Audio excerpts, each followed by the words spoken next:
my first reflection was about what do I look at, how do I look at, and what influences actually the way I think about what I look. And then I realized that most of the things that I look at have a very strong, have been imposed in a way for everything in my life, from my family, my religion, my education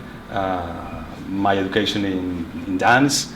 So everything is kind of, I felt that I had to reflect on the way I was looking at things and on the way I was looking at all the artworks in the museums that we were working in.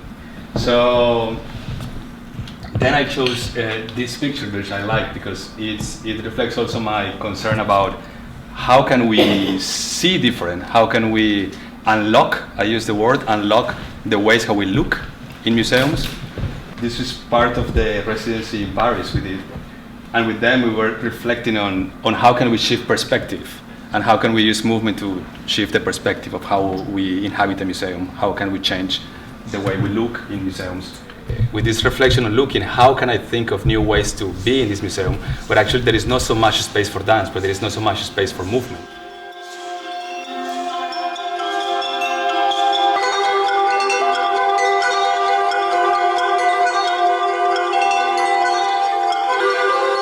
All these paintings were to me in a way like demanding so much attention from me in a way. I was entering a room and all these paintings, one next to each other, were like craving for my attention.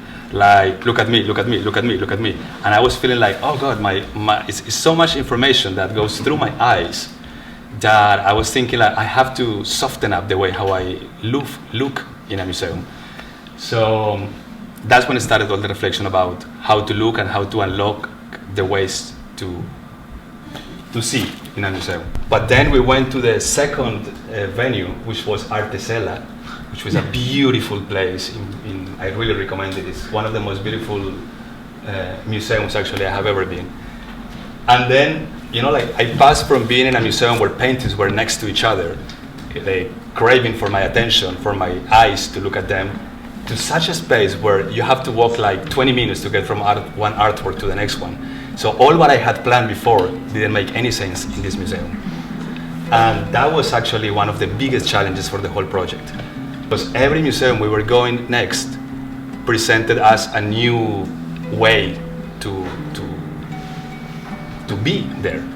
So that was really a big challenge that was sometimes really tiring, exhausting, frustrating.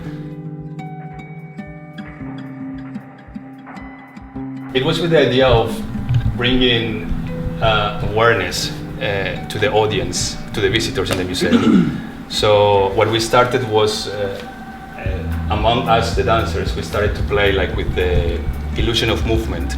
So if I'm here, the next one would be just a little bit, making a little bit more movement, and the next one, the next one, the next one, creating an illusion of movement with stills. And then slowly we started to bring this into the visitors. And this was what happened.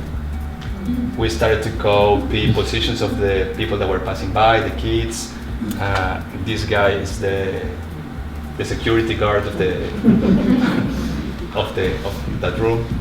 And the beautiful thing about it was that immediately when the people saw that we were interacting with them, immediately they started to sit better, to change positions, like to be aware of actually how their bodies were inhabiting that space.